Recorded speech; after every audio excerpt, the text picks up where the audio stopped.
Hello बच्चों, how are you all? I hope you all are doing great. So बच्चों, in yesterday's class we have discussed about chapter number 5 and in today's class we will be discussing our next chapter which is chapter number 6. So बच्चों, what's the name of the chapter? So the name of the chapter is the examination. हम examination के बारे में story पढ़ने वाले हैं. So बच्चों, our life is full of examinations. मतलब कि हमारी पूरी जो life है बच्चों उसमें बहुत सारे examinations होते हैं. The examination you take up while studying in the school, मतलब कि वो एग्जाम्स भी होते हैं जो आप स्कूल में देते हो. Assess your understanding of the books. But the examination that you have to take after your college life or in your family life is the examination that really evaluates your humanity, kindness and your true character. लेकिन अगर हम उस exam की बात करें जब आप college pass out कर लेते हो या फिर जब आपके फैमिली में कोई भी एग्जामिनेशन होता है बच्चों, तो वही आपकी क्या शो करता है? वही शो करता है आपकी ह्यूमैनिटी, आपकी काइंडनेस और आपका ट्रू कैरेक्टर. सो बच्चों, let's read the story. When Sardar Sujan Singh, the Diwan for the state of Devgar grew old, he went and requested the king. तो बच्चों वहाँ पे क्या था? एक सरदार था सुजन सिंह, ठीक है. उसने रिक्वेस्ट किया और क्या कहा? I have served you for 40 years. Now I have grown old. Please let me retire. उसने कहा कि मैंने आपकी 40 साल से सेवा की है, अब मैं बहुत ज़्यादा बुढ़ा हो चुका हूँ, तो प्लीज़ मुझे आप रिटायर कर दीजिए. The king had a great respect for the experienced दीवान. मतलब कि जो भी किंग था बच्चों वो बहुत ज्यादा रिस्पेक्ट करता था किसकी? जो भी आपका दीवान है उसकी. he accepted his request for retirement he accepted his request for retirement on the condition that he would have to find a suitable new divan for the estate. लेकिन उसने एक्सेप्ट तो करी रिक्वेस्ट, पर उसने कहा कि आपको रिटायर करने से पहले आपको मेरे लिए एक दीवान खोज के लाना पड़ेगा, मैं तभी आपको रिटायर कर पाऊंगा. Next day, the famous newspapers of the country carried the advertisement that an able diwan was wanted for the estate of Devgar. No educational eligibility was given. The only parameter of selection was dutifulness. और अगले ही दिन बच्चों क्या हुआ? Newspaper में एक advertisement आई जिसमें कि उसमें लिखा था कि जो हमारा किंग है उसको एक दीवान की नीड है और कोई भी एजुकेशनल क्वालिफिकेशन नहीं चाहिए, मतलब कि अगर उसे पढ़ना लिखना नहीं आता तो भी चलेगा, लेकिन वो अपनी ड्यूटी को अच्छे से फुलफिल करे. A large number of people came for interview and test their luck. मतलब कि बहुत सारे लोग आए, उन्होंने इंटरव्यू दिया और अपने लक को टेस्ट भी किया. Many new and colourful man could now be seen in Devgarh. मतलब कि बहुत सारे नए नए लोग, बहुत सारे कलरफुल लोग कहाँ पे देखे जा सकते थे? देवगढ़ में. Hundreds of candidates got down each train they arrived there. मतलब कि बहुत सारे कैंडिडेट्स थे जो कि ट्रेन से आए थे और वहां पे पहुंचे. Someone came from Punjab, someone from Madras. मतलब कि बहुत सारे लोग थे जो कि पंजाब से आए थे, मद्रास से आए थे. Some were very fashionable. मतलब कि बहुत लोग बहुत ही फैशनेबल थे, लेकिन some were very simple. लेकिन कि कुछ लोग थे जो कि बहुत ही ज्यादा सिंपल थे. Religious man too got an opportunity to test their luck. मतलब कि बहुत सारे ऐसे रिलीजियस मैन भी थे, उन्होंने भी अपने लक को टेस्ट किया. Various kind of colourful caps, cloaks, shoulder cloths and hats began to show up in Devgarh. मतलब कि बहुत सारे kind of colourful caps, cloak, shoulder, ये सारी चीजें आने लग गई देवगढ़ में. The graduates were in the largest number. लेकिन अगर देखा जाए तो जो ग्रेजुएटेड लोग थे वो सबसे ज्यादा थे नंबर्स में. Sardar Sujan Singh made suitable arrangements for the stay of this candidates. अब बच्चों जो सुजान सिंह था उसने क्या किया? अरेंजमेंट्स करी उनके रुकने के लिए. These candidates had to stay there for 1 month. अब बच्चों जो कैंडिडेट थे उनको 1 महीना वहीं पे रुकना था. Each of them tried to show his life in the best light as he could think of. मतलब कि सबने क्या किया? अपनी बेस्ट बेस्ट क्वालिटीज वहां पे दिखाई. Mr. A was habituated of sleeping up on to 9 o'clock in the morning. These days he would see the rising sun taking a stroll in the garden. मतलब कि जो मिस्टर ए थे वो बहुत ही ज्यादा हैबिचुएटेड थे कि उनको 9 बजे क्या करना है? उठना है, लेकिन उस टाइम पे वो क्या कर रहे थे? जल्दी भी उठ रहे थे. Mister B was given to chewing tobacco, but these days he would tell the evils of tobacco all the time. और बच्चों जो मिस्टर बी थे वो टबैको चू करते थे, लेकिन उन दिनों वो क्या कर रहे थे? वो कहते थे कि तो जो टबैको है वो बहुत ज्यादा ईविल है. Mister C and D and J often chinned their servants at their houses, but now they never talked without saying respectful words to the servants. लेकिन जो मिस्टर सी, डी और जे थे वो हमेशा ही अपने घर के सर्वेंट से बहुत ही ज्यादा बदतमीजी से बात करते, लेकिन उस टाइम पे क्या कर रहे थे? वो वो सर्वेंट से भी बहुत ही रिस्पेक्टफुल वे में बात कर रहे थे। Mister K was an atheist but he pretended to be so religious that even the temple priest fear that he might loss his job. मतलब कि जो मिस्टर के थे वो बहुत ज्यादा एथिस्ट थे, जो कि भगवान में भरोसा नहीं करते हैं, लेकिन उस टाइम पे क्या कर रहे थे, वो इतने ज्यादा रिलीजियस होने का ढोंग कर रहे थे कि जो टेम्पल का प्रीस्ट था उसको भी लगा कि कहीं वो उनकी नौकरी ना खा ले। Mister L hated books. अब जो मिस्टर एल था उनको बुक्स बिल्कुल भी नहीं पसंद थे, but now he could be seen reading fat books. लेकिन अब वो क्या कर रहे थे, बहुत ही बड़ी बड़ी बुक्स को पढ़ रहे थे।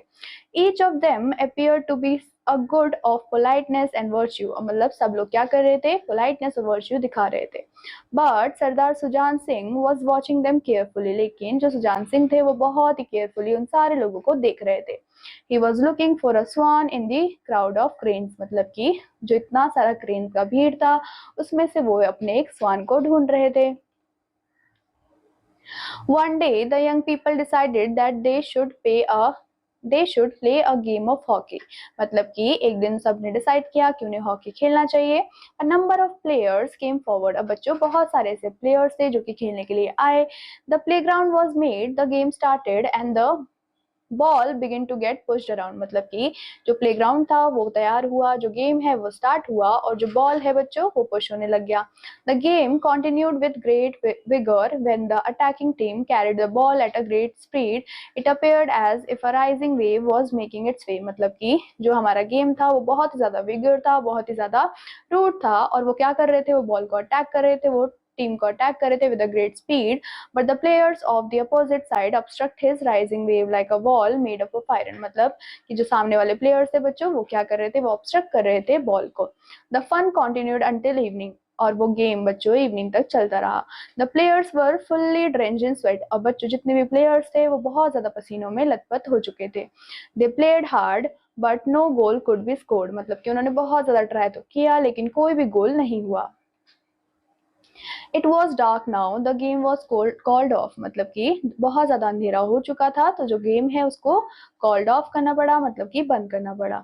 The players started to walk back to their rooms. मतलब कि जो प्लेयर्स थे बच्चों वो वापस अपने रूम की तरफ जाने लग गए। At a little distance from the play ground. मतलब कि प्ले ग्राउंड से बहुत ही कम डिस्टेंस पे क्या सिचुएटेड था, नुला सिचुएटेड था। It did not have any bridge on it. और वहां पे कोई भी ब्रिज नहीं था। The people had to cross it by walking through it. और बच्चों लोगों को क्या करना था, उसको क्रॉस करना था वॉक करके।